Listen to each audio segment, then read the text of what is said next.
오늘의 말씀의 제목은 율법이 폐하여졌습니까? 라고 하는 제목으로 하나님의 말씀을 같이 상고하기를 원합니다. I want to ask to our children,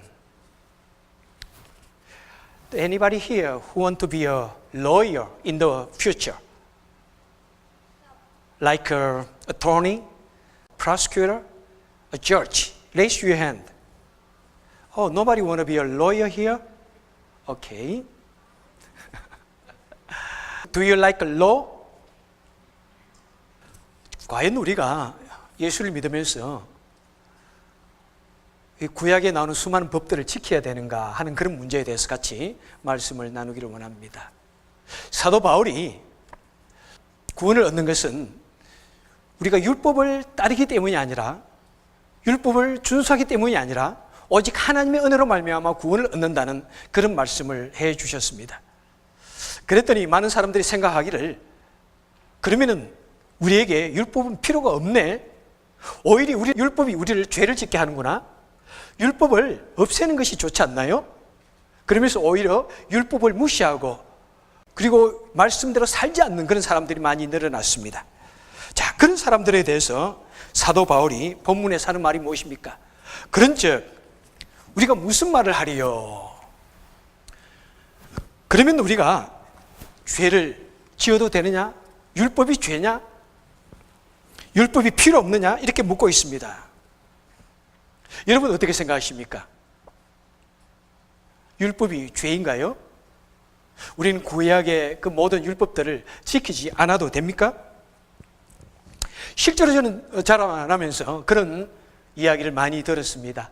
어떤 분들은 말하기를 구약의 율법들은 다 폐하여졌습니다. 우리는 율법을 지키지 않아도 됩니다. 그리고 여러분 인터넷에 들어가서 종종 설교를 들으실 줄 압니다. 그런데 여러분 거기에 나오는 그 내용들이 내 귀에 듣기 좋다고 해서 다 옳은 이야기는 아니라는 사실을 알아야 됩니다. 수많은 우리와 신학이 다른 잘못된 그런 설교들이 얼마나 많이 나오는지 모릅니다. 어떤 분의 설교를 들을 때는 한번 저에게 이분의 설교를 들어도 좋습니까? 심지어 한국에서 매우 유명하게 많은 사람들이 듣는 그런 설교조차도 우리의 신학과 매우 다른 것이 있습니다. 그런 사람들의 설교 중에 보면은 우리 구약의 모든 율법은 다 폐하여졌습니다. 그래서 구약에서 우리에게 이렇게 하라는 수많은 내용들 우리는 지키지 않아도 됩니다. 특별히 그 많은 주제들 중에 11조에 관해서 말할 때 그런 말을 많이 하는 것을 보게 됩니다. 자, 구약의 율법들은 폐해졌는가? 우리는 지키지 않아도 되는가? 하는 그런 문제에 대해서 같이 말씀을 나눠보도록 하겠습니다. 자, 우리가 신약을 읽을 때 이 구약의 율법이 폐하여졌다는 그런 표현들이 없잖아 나오고 있습니다. 한번 히브리서 7장 18절을 보겠습니다. 히브리서 7장 18절에 이렇게 말씀합니다. 전옛 계명이 연약함으로 무익함으로 폐하여버리고, 이렇게 말씀하고 있습니다. 자, 전옛 계명은 무엇입니까? 구약의 율법들을 말씀합니다.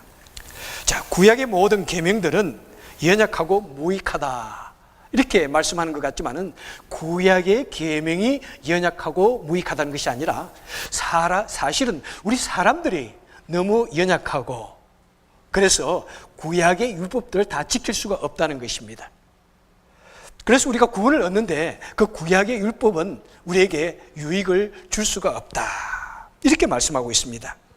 그래서 그 구약의 율법대로 우리에게 적용을 하고 그 율법의 결과를 따라서 우리를 만약 하나님께서 재판을 하신다면 우리 모두는 다 너무나 끔찍한 일을 당하기 때문에 이제 이 구약의 율법이 아니라 오직 하나님의 은혜로 구원을 얻게 된다는 그런 말씀을 해주기 원하는 것입니다. 그리고 히브리서 10장 9절에서도 말씀합니다. 첫 것을 폐하심은 둘째 것을 세우려 하심이라. 자, 첫 것은 무엇이냐면은 앞에 나오는 성경의 그 앞뒤 문맥을 보면은 구약의 각종 제사들을 의미합니다. 그리고 둘째 것은 뭐냐면은 예수 그리스도를 통해서 주시는 새로운 언약을 의미합니다. 여러분, 우리는 알아야 됩니다. 성경에는 구약에는 수많은 법들이 나오고 있습니다. 그 중에서 특별히 제사법, 그죠? 제사법은 무엇입니까? 양을 죽여서, 소를 죽여서 피를 뿌리며 각을 떠서 하나님께 드리는 이 제사, 이것을 말하고, 또 성전을 어떻게 지어라 한 이 성전들, 또 성경에 나오는 수많은 사건들, 그리고 절기들, 자, 이런 것은 무엇이냐면은 이것은 오실 그리스도의 모형이라는 것입니다. 이미 구약에서 앞으로 오실 그 메시아를 생각하면서 이런 것이 있다라고 그림자로 이미 보여주셨다는 사실입니다. 그리고 이제 그 마침내 그 예수님께서, 그 실체이신 예수님께서 오셨기 때문에 이제 우리는 구약의 그런 그림자적인 사건들을 우리는 이제 폐하여도 된다. 그래서 우리는 더 이상 번제물을 드리지 않습니다. 심지어는 유대인들도 번제 제사를 드리지 않습니다. 왜 그렇습니까? 바로 성전이 없기 때문에 그렇습니다. 왜? 성전은 여러분 어떻게 하다가 로마의 디도 타이투스 장군이 예루살렘 성전 전체를 다 그냥 무너뜨린 거로 생각하겠고, 그렇게 하지만 그것은 하나님의 섭리에 따라서 예수님께서 이 땅에 오셨기 때문에, 실체이신, 성전의 실체이신 예수님께서 오셨기 때문에 더 이상 성전이 필요가 없는 것입니다.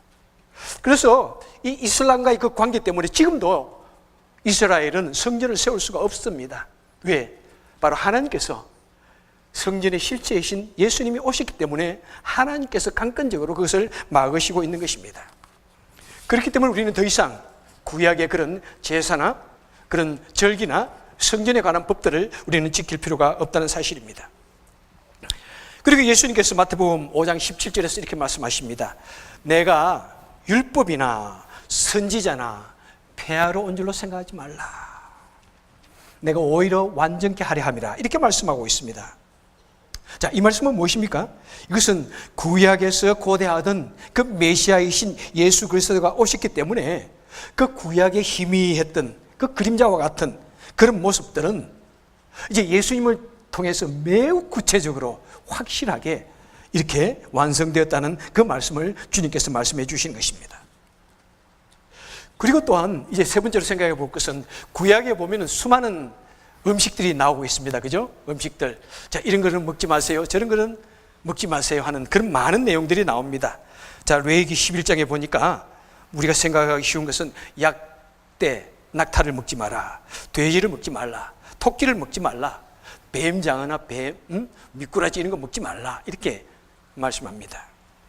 자, 이런 문제는 우리가 어떻게 생각해야 됩니까? 이것은 상당히 문화적인 그런 문제입니다. 그리고 이스라엘 민족들의 그 성결에, 정결에 관한 문제로서 상징적인 그런 이슈로서 우리에게 말씀해 주는 것입니다. 자, 그런 문제들은 어떻게 되었나요? 사도행전 15장에 보니까 사도들이 예루살렘에 모여서 회의를 하게 됩니다. 아마 기독교인의 첫 번째 공회라고 볼 수 있을 것입니다. 자, 예루살렘 공회에서 사도들이 결정하기를 이렇게 말씀합니다. 그러므로 내 의견에는 이방인 중에 하나님께로 돌아오는 자들을 괴롭게 말고 다만 우상에 더러운 것과 음행과 목매어 죽인 것과 피를 멀리하라 편지하는 것이 가하니, 그렇게 하는 것이 옳으니, 이렇게 말씀하면서 구약에 나오는 수많은 그 음식을 먹는 것을 이제 그것 때문에 우리 하나님의 은혜, 또 구원 없는 백성들에게 너무나 맞는 짐을 짊어주지 말고 그냥 그것은 문화적인 그런 것으로 넘어가자. 그리고 무엇이 진정한 거룩인지 그것을 가르치자. 이렇게 말씀하는 것입니다. 자, 그렇게 말했던 것이 더 많은 세월이 흘러서 이제 로마서에서 보니까 로마서 14장 15절에서 사도 바울이 이렇게 말씀합니다. 너희들이 음식물로 인하여 내 형제를 근심하게 하지 말라. 그리스도께서 대신하여 주신 형제를 내 음식물로, 식물로 망하게 하지 말라. 하나님의 나라는 먹고 마시는 것에 있는 것이 아니라, 그죠? 얼마나 많이 변화되어졌습니까? 구약에서는 이러면 안 된다, 저러면 안 된다, 수많은 것을 이렇게 금지하셨는데, 신약에 오시더니, 신약에 와서는 자, 이제 그런 것 좀 이제 괜찮다, 좀 그런 것 덮어주자. 그랬더니 좀 더 가서는 그렇구나, 우리는 하나님의 나라는 먹는 것 이런 거 가지고 하는 것이 아니다. 하나님의 나라는 진정으로 그 마음으로부터 주님을 믿고 거룩함을 받은 백성들이 사는 것이 그 삶을 말씀하고 있습니다.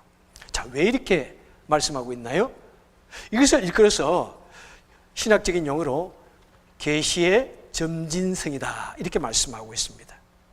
하나님께서 우리에게 어떤 계시를 보여주실 때 한꺼번에 너는 이렇게 해야 된다, 이것이 진리라고 말씀하는 것이 아니라 우리 사람의 부족함 때문에, 제한성 때문에 처음부터 강한 것을 말해주는 것이 아니라, 처음부터 어떤 것을 설명한 것이 아니라 하나씩 하나씩 이렇게 점차적으로 이렇게 우리에게 알게 하여 주신다는 것입니다. 그래서 구약의 많은 제사들이나 이런 것은 우리에게 어떤 의미에서 예습을 시켜주신 것입니다. 예수 그리스도를 우리에게 보내시기 전에 우리에게 미리 알게 하여 주시는 그런 사건들인 것입니다. 자, 그 당시에는 음식들 막 이렇게 먹지 말라고 하면서 너무 더러운 것이니까 먹지 말라, 나쁜 음식 먹지 말라, 너희는 거룩한 백성이기 때문이다. 그러면서 자, 그와 같이 내 마음을 거룩하게 해라, 이런 의미가 굉장히 많은 것이죠. 제가 이전에 제가 존경하는 목사님 중에 한 분이 그러시더라고요. 자기 어떤 진리를 깨닫고 나서는 더 이상 순댓국을 먹지 않습니다, 이렇게 말씀하더라고요. 여러분도 혹시 순댓국 싫어하시나요?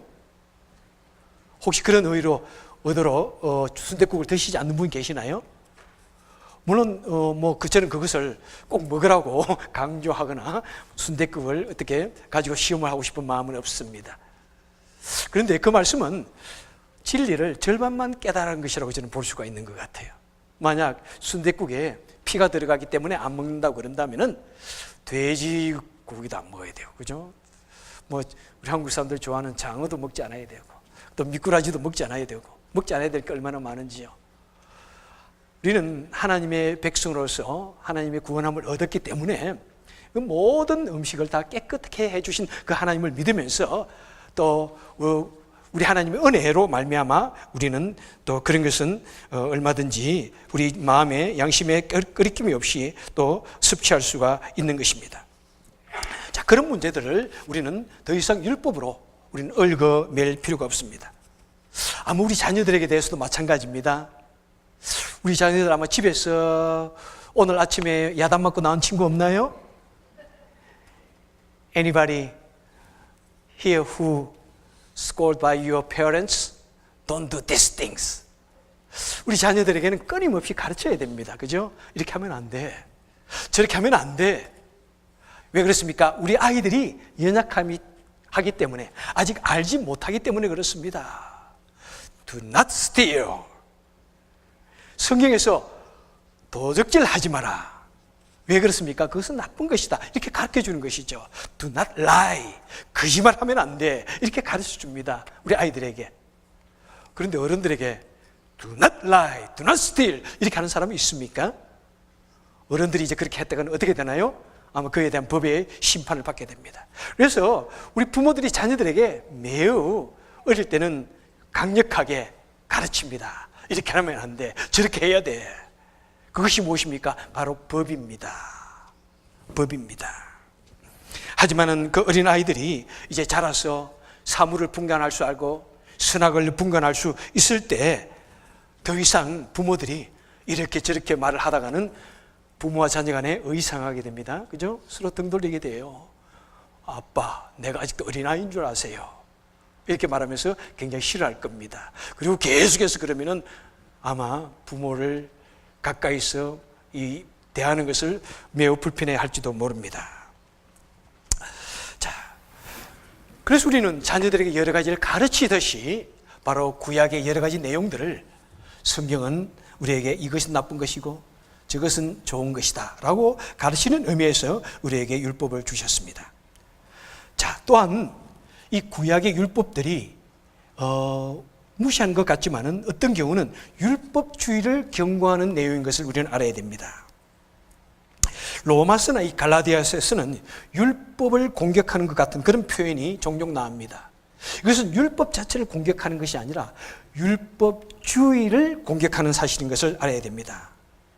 율법이 필요 없다는 것이 아니라 율법주의를 우리에게 경고하는 것입니다. 야, 율법주의란 무엇인가? 율법주의는 우리가 율법으로서 율법을 행했을 때 구원을 얻는다고 하는 그런 생각을 말하는 것입니다.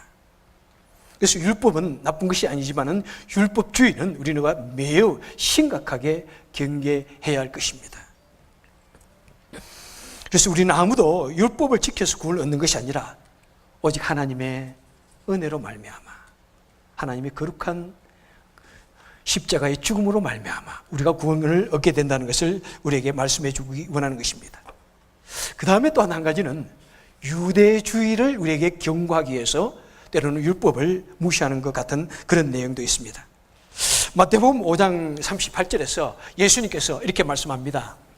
또 눈은 눈으로 이는 이로 갚으라 하는 것을 너희가 들었으나 그러나 나는 너희에게 이르노니 뭐라고요? 원수를 사랑하라, 이렇게 말씀합니다. 자, 구약에서 눈은 눈으로 이는 이로 하는 것을 너희가 들었으나, 이 말은 무엇입니까? 구약의 그 진리 자체를 지금 부정하는 말이 아닙니다. 구약의 그 내용을 잘못 해석하는 유대주의를 지금 말씀하고 있는 것입니다. 자, 성경에서 분명히 눈은 눈으로 이는 이로 하는 이 말이 나오는데, 이 말은 뭐냐면은 사회적인 법으로서 어떤 많은 사람들이 죄를 짓지 못하도록, 함부로 남을 해하지 못하도록, 당신이 다른 사람의 눈을 해하였으면 그에 대해서 당신도 눈을 상하게 된다. 당신이 다른 사람의 이를 때려서 이를 만약 부수지게 했다면 너의 이빨도 부수지게 해야 그런 일을 하지 않을 것이라는 그런 사회적인 법 때문에 그런 법을 주신 것입니다. 그래서 내가 어떤 사람의 물건을 훔쳤으면 반드시 그만한 물건을 또한 배상해야 되는 것. 그뿐만 아니라 또한 심지어 잘못한 사람조차도 보호하기 위한 것이죠. 다른 사람의 일을 부트렸으면 그냥 이 한 개만 빼야지, 네가 잘못했기 때문에 이 전체를 빼야 되겠다, 이러면 안 되는 것이죠. 그래서 이것은 다른 사람을 공격하지 못하게 하기 위한 것이고, 또 실수로 공격한 사람을 또한 보호하기 위해서 이 법을 주셨습니다. 그런데 그 법을 가지고 사람들이 어떻게 이제 이용을 합니까? 그래, 내 가족에게 저런 고통을 준 사람이 있으니까 내가 가서 반드시 보복해야 되겠다, 이런 생각을 하게 되는 것이죠. 그것을 말할 때 성경을 이용합니다. 성경을 이용하면서, 그래, 성경에서 이를 뽑으면 이를 뽑으라고 했으니까 내가 그렇게 할게, 이렇게 한다는 것이죠. 그런데 그것은 잘못됐다는 것입니다. 그것은 사회적인 법으로서 어떤 형법에 대한 그런 내용을 줄 때 그것을 기본으로 삼는 것이지, 우리 개인의 보복의 원리로서는 사용할 수 없다는 것을 예수님께서 우리에게 말씀하고 있는 것입니다. 그래서 예수님께서 너희들이 그렇게 생각하면서 그것을 남용하지만은 나는 너희에게 말하노니 너희는 원수를 사랑하라. 다른 사람을 용서해야 된다. 품에 안아야 된다. 이렇게 말씀하고 있는 것입니다. 그래서 그런 유대주의적인 잘못된 해석을 예수님께서 지금 우리에게 바르게 우리에게 말씀해 주기 원하는 것입니다. 그리고 사실 구약에 보면요, 꼭 구약의 법만 그렇게 그런 것이 아니라, 나쁜 것이 아니라 레위기서 19장에서도 보니까 원수를 사랑하라고 이렇게 말씀합니다. 그런데 우리는 그런 내 필요한 것만 이렇게 가지고 내가 편할 대로만 사용할 때 그것은 더욱더 안 되는 것을 우리는 기억해야 될 줄 압니다. 자, 그러면은 이 구약과 신약, 이것을 우리는 어떻게 이해를 해야 됩니까? 많은 사람들이 신약이 더 우위라고 생각하고 구약은 더 하위의 법이라고 이렇게 생각을 합니다. 여러분도 그렇게 생각하시는 분이 혹시 계시나요? 신약이 좀 더 우위라고 생각하시는 분 생각하시면 한번 손 들어보세요. 구약이 좀 더 우위라고 생각하면 한번 손 들어보세요. 아주 지혜롭습니다. 예. 사실 구약과 신약 어떤 우위를 논할 수 있는 그런 문제는 절대로 아닙니다. 구약과 신약은 상호 보완적입니다. 구약에 나오는 이 창조의 놀라운 진리, 우리 구약을 보지 않고서는 그 신비를 알 수가 없습니다. 우리 인간의 시작이나 그 죄악의 시작을 구약을 보지 않고서는 우리는 절대로 알 수가 없습니다. 구약에 나오는 수많은 하나님의 위대한 그 능력의 사건들, 창세기를 통해서 출애굽기를 통해서 나오는 그 놀라운 구약의 그 능력적인 사건들을 우리는 구약을 보지 않고서는 살아계신 하나님의 능력을 우리는 잘 알 수가 없습니다. 그래서 우리는 구약에서 배워야 할 것이 있습니다. 또한 신약을 통해서 예수 그리스도를 통해서 하나님의 은혜로 말미암아 구원을 얻는 이런 것을 또한 우리는 알게 되는 것입니다. 그래서 구약 없이는 신약을 알 수 없습니다. 신약 없이는 구약을 참된 진리를 알 수 없습니다. 상호 부관적일 뿐만 아니라 두 가지가 잘 밸런스를 이루어서 우리에게 전달되어져야 하는 것이 바로 이 성경의 진리인 것입니다. 그래서 어떤 사수들이 총을 가지고 어떤 목표물을 맞출 때 어떻게 맞춥니까? 이 겨눈자와 가늠자, 어떤 것이 겨눈자와 가늠자인지 지금 잘 생각이 안 나는데 그것을 딱 맞추어 가지고 목표물을 향하여 이렇게 던져야, 쏘아야, 맞추어야 목표물의 명중이 되는 것입니다.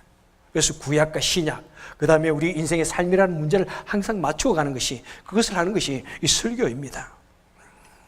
자, 그러면 이제 우리 구약의 필요성이 무엇인가? 그러니까 사실은 지금까지는 전부 다 서론입니다. 오늘은 서론이 굉장히 길고 본론은 굉장히 짧습니다. 본론과 이제 맞춰서 결론을 같이 내리도록 하겠습니다. 자, 구약의 필요성이 무엇인지요? 그러면 구약의 중요성이 무엇인지요? 한번 생각해 보겠습니다. 자, 율법으로는, 구약으로는 무엇을 한다고요? 오늘 본문에 보니까 율법으로는 죄를 깨닫는다고 말씀하고 있습니다. 자, 오늘 본문 7장 7절입니다. 우리 다 같이 한번 읽겠습니다. 시작. 그런즉 우리가 무슨 말을 하리요? 율법이 죄냐? 그럴 수 없느니라. 율법으로 말미암지 않고는 내가 죄를 알지 못하였으니 곧 율법이 탐내지 말리 하지 아니하였더라면은 내가 탐심을 알지 못하였으리라. 이것이 바로 구약의 목적이고 율법의 중요성입니다. 우리를 바르게 가르쳐 주기 위해서 하나님께서 우리에게 율법을 주셨다는 것입니다. 우리 부모님들이 자녀들에게 어릴 때 열심히 얘야 이러면 안 된다. 너는 절대로 자동차길에 한 번에 뛰어들면 안 된다. 그죠? 큰일 난다. 얼마나 무서운 사건이에요. 그죠? 어릴 때 아이들에게 그것을 말해주지 않으면요, 무섭게 말해주지 않으면요, 아이들이 막 놀다가 정신없이 길에 뛰어드는 그런 경우도 있습니다. 이전 도시에서 한 번에 어떤 부모님이 너무 훌륭한 분인데 아이를 막 무섭게 야단을 치더라고요. 화가 나가지고 아마 손찌검까지 했던 것 같아. 그래서 왜 그랬냐고 그랬더니 아이가 막 교회 앞에 있는 길을 그냥 횡단해서 뛰어갔다는 거예요. 얼마나 놀랐는지. 그죠? 얼마나 그 아이가 미워서 아이를 이렇게 야단을 치고 때리고 했겠습니까? 그것을 가르쳐 주는 거예요. 아이들에게 얘야, 독버섯은 먹으면 절대로 안 된다. 버섯은 절대로 야생에서 먹는 이런 것은 함부로 먹으면 안 된다. 먹으면 죽는다. 가르쳐야 되는 거예요. 얼마나 무서운 법인지. 얘야, 이 세상의 법은 꼭 지켜야 된다. 내가 그 법을 지키지 않을 때는 무서운 결과가 따라오게 된다. 내 인생 망치게 된다. 절대로 남의 집에 물건을 훔치면 안 되고, 남의 집에 들어가면 안 되고, 거짓말하면 안 되고, 사람을 때리거나 해야만 안 된다. 말하고 또 말하고 그렇게 해야 되는 겁니다. 학교에 가면 꼭 숙제해야 된다. 선생님 말씀을 들어야 된다. 끝까지 말하는 것이죠. 그래서 주일학교 아이들, 국민학교 때는 아이들이 선생님이 묻습니다. 선생님, 이제 화장실 가도 돼요? 그러면 선생님이 그래 갔다 오너라. 근데 대학교 가가지고 대학생들이 선생님 나 화장실 가야 돼요? 아무도 묻지 않아요. 왜? 이미 그런 장성했으니까 He knows what to do. 예? 장성했기 때문에 묻지 않습니다. 그죠? 그것도 뭐 너무 또 그러면은 교수님이 싫어하겠죠. 그죠?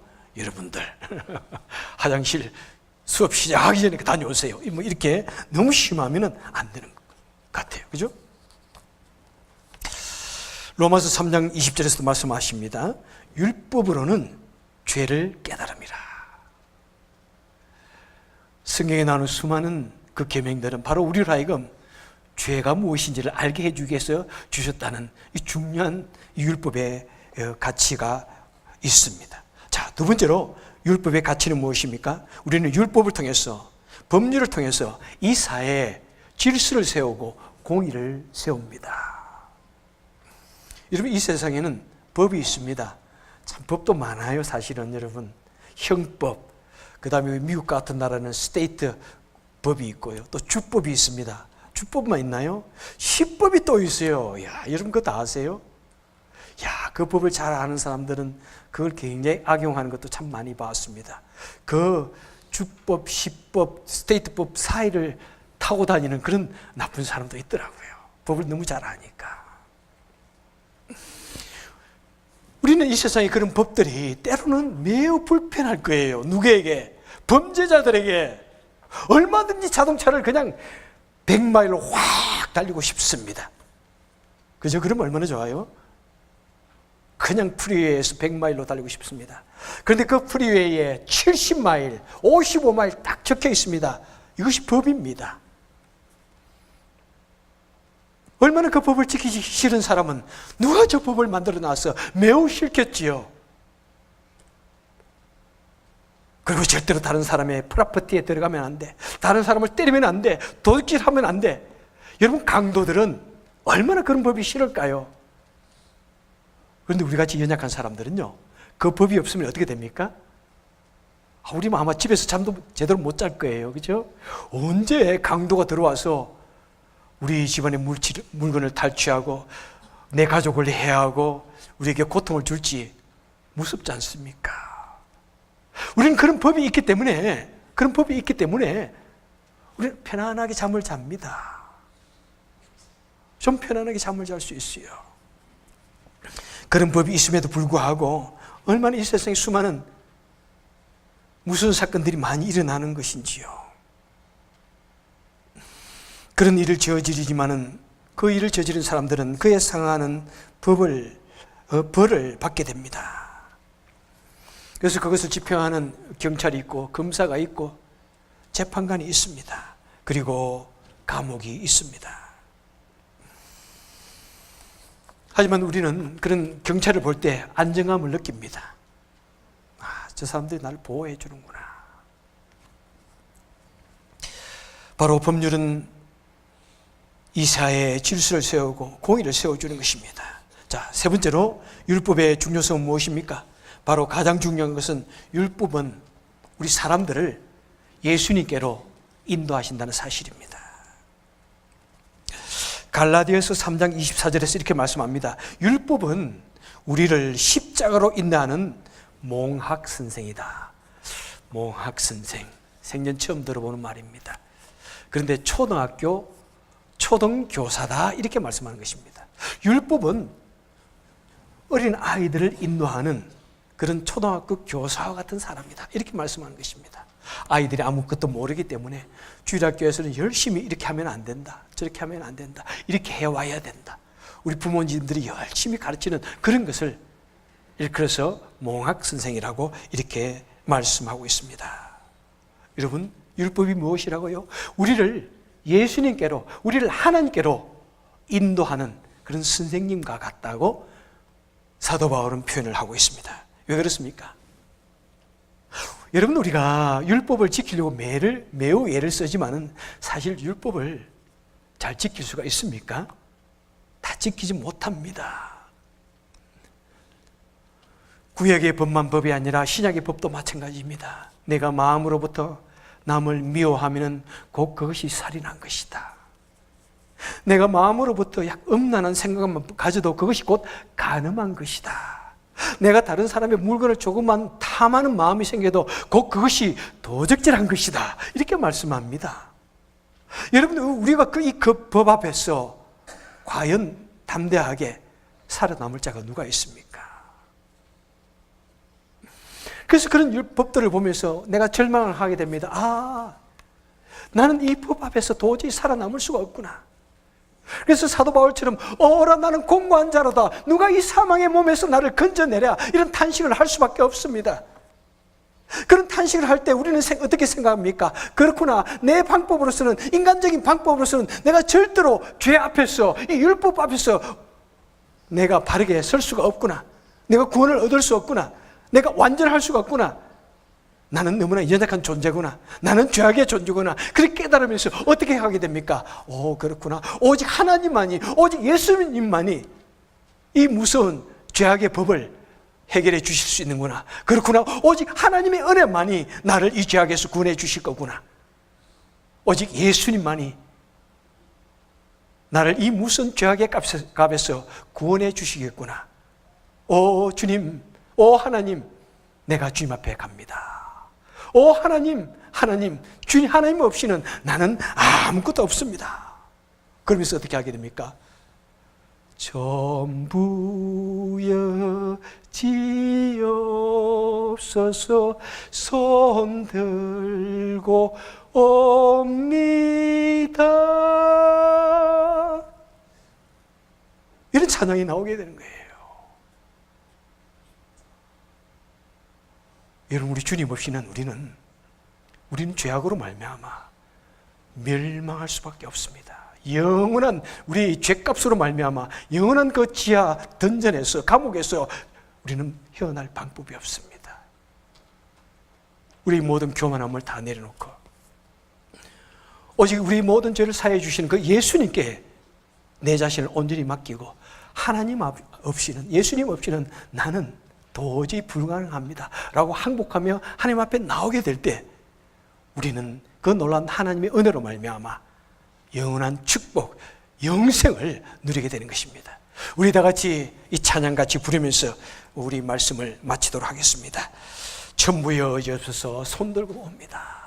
여러분, 간절한 마음으로, 진실된 마음으로 우리 찬양을 같이 하도록 하겠습니다.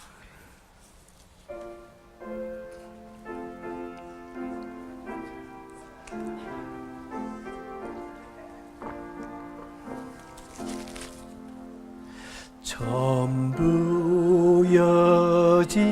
여지없어서 손 들고 옵니다. 저 나를 박대하시면 나 어디 가리까. 내 죄를 씻기 위하여 피 흘려 주시니 곧 회개하는 마음으로 주 앞에 옵니다. 전부 더 계신 주께서 영주를 영원을 보혈로 구해 주시니 그 사랑하는 내 죄를 씻기 위하여 피 흘려 주시니 곧 회개하는 마음으로 주 앞에 옵니다. 나 예수 지함으로 큰 권능 받아서 저 앞에 구한 모든 것 늘어겼습니다.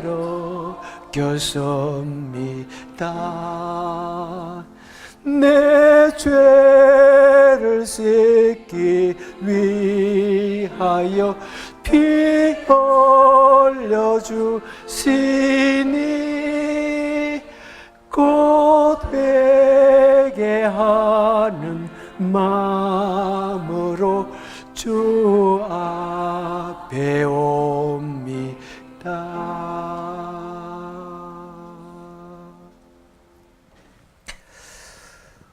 하나님 아버지, 간절히 바라고 소원합니다. 나는 하나님 앞에서 철저히 죄인입니다. 하나님의 그 모든 법을 털끝만치도 제대로 지킬 수 없는 완악한 죄인입니다. 내 추한 모습, 내 악한 모습 돌아볼 때 어떻게 나 같은 것이 구원함을 얻고 나 같은 것이 하나님의 거룩한 백성이 되어지며 나 같은 것이 어떻게 목사가 되어져서 이 거룩한 하나님의 말씀을 선포할 수가 있는지요. 오직 하나님의 은혜가 아니면은 아무것도 나타낼 것 없고 구원받을 수 없는 처참하고 추하고 비열한 죄인입니다. 오직 예수 그리스도를 믿으며 주님 앞에 나아가기를 원하오니 주여 우리를 받아주시고 나를 받아주시고 예수 그리스도의 십자가의 보혈을 통해서 나를 용서하여 주시고 구원하여 주심을 믿습니다. 지금은 우리의 흉악한 죄를 구원하여 주시기 위해서 십자가에 달려 죽으신 우리 주 예수 그리스도의 은혜와 하나님 아버지의 무한하신 사랑과 성령님의 감동, 감화, 위로, 교통 충만하심의 은혜가 오늘 주의 전에 같이 모여 예배드리며 오직 내 자신의 모든 죄를 주님 앞에 다 고하고 구원받기를 원하는 심령들 머리 위에 지금부터 영원토록 같이 계실지어다. 아멘.